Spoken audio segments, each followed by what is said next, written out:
Taylor Walker from the Adelaide Crows, and you're listening to the Coaches Panel. Shannon Hearn from the West Coast Eagles. This is Nathan Jones from the Melbourne Football Club. Phil Davis from the GWS Giants. It's Brad Avery from the Port Adelaide Football Club, and you're listening to the Coaches Panel. Just a couple of days away from the halfway mark of my 50 most relevant countdown. I hope you've been enjoying it. If you've just tuned in, maybe it's because the format you choose to play is open and you're like, okay, I better start my preseason now.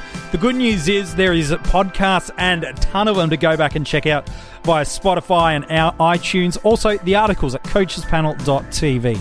Talking about the number 27 player today in my 50 most relevant, Brisbane Lion defender Alex Witherden. To chat about this young Lion, I've got Jimmy on the line. Hello, mate. How are you? Hello, MJ. Hello, listeners. Good. Let's talk about Alex, because he is one of the most hyped defenders of the preseason so far. And the question is this worthwhile excitement, or is there a little bit of froth and bubble and no substance behind it? He's just 20 years old, though, entering into his third year at the elite level of the game. He is a defender for us. And boy, oh boy, does this kid have some ceiling about him. Last year, his best score came against the Crows.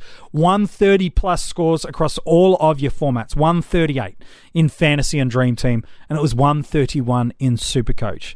Another 80s average year with an 88 in AFL Fantasy and Dream Team, an 83.8 in Supercoach. Speaking of that format, he's priced at just over $450,000. Well, he's going to set you back just over $630,000 in AFL Fantasy and just below that in Dream Team. It's his third year into the system, and traditionally, if a player's ever going to break out, if it's normally the third year, there are fourth-year breakouts, but you know, there's enough kind of data to suggest that if a player's going to break out, third year's one of those key years that frequently happens. But I think it's safe to say, Jimmy, when you look back at what he's been able to do over his past 30 games at the elite level, he's kind of already broken out for us. He has, yeah. He's performing as well as a player who has been around for 3, 4, 5 years already. So, which is fantastic. And if you jumped on him last year as a speculative option, you were richly rewarded, which and well done to those who did. But coming into this year, it's just that bit of a question mark on how much further is he going to grow. Well, that is the ultimate question. I think something that's taken place just over the past week or so from Champion Data will help, as well as some natural development. But yeah, let's go back to what he's been able to deliver so far as a fantasy player. In his debut season, he made his debut in the side in round 14, and then from then on, he just didn't miss a game. In fact, in AFL Fantasy and Dream Team in 2017, he averaged 88. He got his first ever ton against the Eagles, and he didn't drop a score below 70. While in Supercoach, an average of 87, 2 tons, and his lowest score for that year was 69. Then you fast forward to what he was able to deliver last year for us. Probably a slower start, and what I mean by slower starts is the frequency and the ceiling of hundreds over those first 4 or 5 games wasn't there. In fact, in his opening 10 games of the year, just the 1 AFL Fantasy and Dream Team ton, just the 2 in Supercoach. But then towards the back end of the year, that's when he really got cracking. He averaged 88 for the year, 5 tons. His lowest ton, by the way, was a 116. There's some nice ceiling. But his last 10 healthy games of the year, it was an average of 99.6. In Supercoach, 83 was his average for the year, 6 tons. And his last 10 games of the year where he played a full game, another healthy average of 93.6. The reason we talk about it is because his final game of the year, round 22, and he was a popular upgrade at this point in time. Hamstring injury injures his year. A game where he just manages to get the 15 in Dream Team, 13 in Supercoach. Those are just, they are the killers. That's what kills your ranks, doesn't it? Just that bad bit of luck. That's what kills you in those final matchups, just a bad bit of luck. And I know plenty of coaches that chose to upgrade to him that round, and that kind of killed off their year. That's just the cruelty of fantasy footy, isn't it, Jimmy? Oh, it is, and there's really nothing much you can do about that. You can't ever really predict if or when indeed it's going to happen, and it hurts when it does, but I dare say he would have been hurting a bit more. Yeah, well, that's it. Yeah, who cares about in contrast to what he's doing? But you look at that 99.6 over those last 10 games in fantasy and 93.6 in Supercoach. If he were to maintain that average and bring that into what's available to us at a price point or an average point, that would position him as the 4th defender in AFL fantasy and the 8th in Supercoach. And this is the excitement for coaches. Before we talk about any potential growth in him, that's what coaches get excited by. They look at, gosh, he's played 30 games and just his last 10, so a third of what he's done lately, he's putting himself as a top 5, 6, 7, 8 defender for the year. And that's why coaches are really excited about what he could do in 2019. Oh, that's it. There's an awful lot of hype about him from that point of view, and as you touched on, those rule changes, if that helps him get a couple more points again and a bit more natural development, gets him another +6 across the back every week, then look, he's right into genuine premium territory. But it is still a risk or a gamble, I guess. You're picking him based on value. And what you're hoping he does, not necessarily what he has done.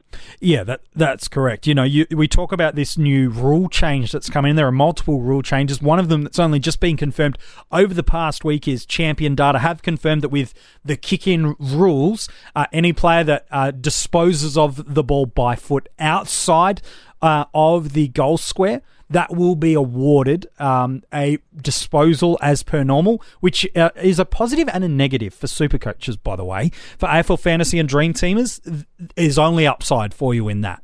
But there could be some potential downfall depending on how the disposal efficiency of that player goes. So, it's a blessing and a curse potentially. If any players disposes of the ball by hand in or out of the goal square, that will count as their usual handball disposal. Again, depending on the efficiency. The reason we talk about this for Alex Witherden is last year he took 50% of all kick-ins for the Brisbane Football Club and played on close enough to 50% of the time. And so assuming he continues on that ratio of both of those things, and again, new rules, new year, some new players into the side, things can evolve and change, so it's purely speculative, but you'd probably think yet again a little bit of a points bump if he continues to be that good user of the ball by foot, which he is, by the way, that he should get some form of a points bump just in that point, let alone natural development. Oh, no doubt at all. And I think it's the thing that, and because he is so young and he does get that additional hype, like we've seen with McRae and with Oliver and Cripps, when they start showing that potential early, we maybe get a little too excited and a little too attached before we should, rightly or wrongly. And look, sometimes they will pay off, and sometimes, it might not. There is every chance he could stagnate, and that's something I guess we've got to be prepared for. But personally, I'm big fan of the kid. Would love to own him in every keeper league if I could, but in terms of a salary cap format, I don't know. I'm just a little hesitant. He's a really intriguing one to place. Right now, he's ranked as the 26th defender in Supercoach. That's quite a substantial way off the pace. Now, it's not as drastic in AFL Fantasy and Dream Team, where he's ranked 10th based on his average point. And yes, that does include a Sam Doherty, who's in that average point ahead of him based on the discount he's given and now won't play for it. So you do need to amend it on that point of view. But it feels like, especially in Supercoach, yes, he's a good user of the ball. Yes, he should get a points bump. But is it going to be enough to put it into that top tier? That's the question mark coaches have to ask. And similarly with AFL Fantasy and Dream Team. Yes, natural development means he should get better. Yes, the kick-in rules means he should get a bump. But here's probably the big question mark around him, if there is one at all, is because everything points to a big jump of him becoming a mid-90s premium defender for us. Can you start with that, given the guys like Laird and Lloyd are a very popular number 1 and 2 for coaches across all salary cap formats? And then it's probably D3 coaches start to get creative. That could be another premium. It could be someone we revealed a few days ago, like a Cade Simpson. It could be a Lockie Whitfield or a James Sicily. It could be a Connor Blakely. Or it could be an Alex Witherden. And then it could even be the guys we spoke about a week ago or so in the 50 most relevant, the Robertsons, the Smiths, the Hanleys. That's the interesting point, how coaches are going to build it, because I feel like him at D2 in any format other than AFL Fantasy probably feels like I'm running a little bit thin, but having him at a D4 probably feels like I'm running too deep. Yeah, and that's a pretty fair assessment, I think. And it's great this year that we've got such a variety of premium or close to premium options that we can choose from. And when there are those, I think there's probably a good solid 8 or 9 solid options for that D2 to D3 sort of position. And assuming we're not running premiums down to D4 or 5 this year, which seems to be the common consensus so far, but. It means that there are going to be a lot of unique options, and teams are going to look very different to each other because there is such a variety of choice for that 1 or 2 spots in your team. So I'm curious, let's talk about that, because most teams are locking in Lloyd and Laird early. Just going, look, they're going to be there and thereabouts. If there's a drop in points, it's going to be small, if anything. Coaches are quite anticipation of a points bump because of kick-ins, especially for Lloyd, should increase higher again. Could you or would you start in Dream Team and Supercoach, because AFL Fantasy is different, I'll get your thoughts on that in a sec. Would you start Witherden ahead of either of those two, or only as a complementary option at D3? Yeah, I agree with you. I think having Witherden at D2 makes the team look thin, whether it is or isn't. It makes that back line look a little shaky. So I'm personally not a fan of that option at this point. But yeah, and I think, if you're running, your first 2 options should be genuine premiums rather than a value pick you're expecting to break out. Yeah. I don't think anyone's starting Fife Merritt and Taylor Adams as mid 1, 2, and 3, or 2, 3, and 4 even. It's if you're picking them in that sort of middle range of that line to fill that gap between your genuine premiums that you can lock in, and then the bottom end cash cows and mid prices to fill it out at the other side. So I think Witherden's in that same boat in the back line. You're picking him, as you said, at your D3, maybe your D4 if you're looking to spend a bit of that Tom Mitchell money somewhere. Yep. You're locking in 2 genuine premium options, and whether that's Lloyd and Laird, or whether you're making that a Laird and Whitfield, or one of that type of combination where you can be pretty confident going, these guys are definitely going 90 plus, all else being equal, and then you're looking at your other options beyond that. So I think Witherden's in that conversation, or very close to, but I wouldn't personally feel confident putting him in at D1 or 2 to begin the season at this stage. Yeah, we've got 4 defenders in Supercoach that are priced at an average over 100, and that's a bit unfair for Lockie Whitfield, who's at a 99.9, who's in at number 5, whereas we've got just the 3 in AFL Fantasy and Dream Team in Whitfield, Lloyd, and Laird. If either of those 3 appear in the 50 most relevant, we'll talk about them then, but how coaches choose to structure that defensive line will very much determine whether or not they do or don't start with Alex Witherden. I think in AFL Fantasy, it's a little different, where you can look for some more value opportunities and options and go, yep, get the big boys, absolutely, when you can afford them, but also look to get premiums or people that can score higher than their average point considerably at value of the price. And you could build that case for Alex Witherden. So I'm intrigued to just see how many people go, because for me right now, I find it really hard to justify putting him at a D3 and then passing on the Whitfields, the Sicilies, the Simpsons, the Blakeleys, all of which may be thereabouts or above him. But then the Zach Williams, the Brodie Smith, the Pierce Hanley, the Dylan Robertson, the value we have here, it feels really hard to pass up on that. Because if you get too deep into that back line, you're clearly cutting thin in other lines. I think that's the case. In a draft sort of format, though, I think it's a very different story. Yes.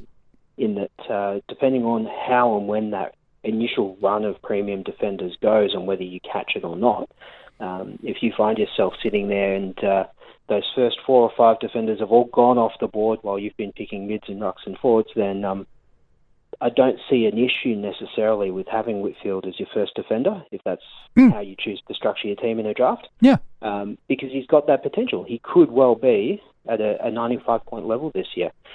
He might be at 85, or who knows. But he's got that potential, and in the draft, that's as much what you're picking for as anything else. And so if you're able to get him a little deeper, then that's brilliant. But I tend to think he's the sort of kid where, because of the hype that is about him, that value that people perceive on him at the moment, I think he's going to go perhaps a little earlier than he should. But I don't see any issue with rolling into a season-long draft with him as your first defender, if that's what it comes to. Yeah, certainly in AFL Fantasy and Dream Team, I'm okay with that. And again, depending on what you've got in the other lines. In Supercoach, I wouldn't want him any higher than a D2.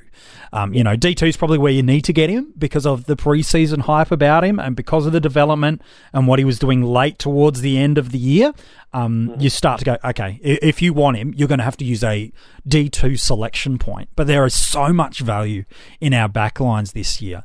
It's going to be fascinating to see how people choose to draft these premium defenders, because I do believe he'll increase his scoring. How much is the big question. How much these kick-in rules do or don't bump players' points up, that's the big unknown, and it's purely speculative and based off last year's data.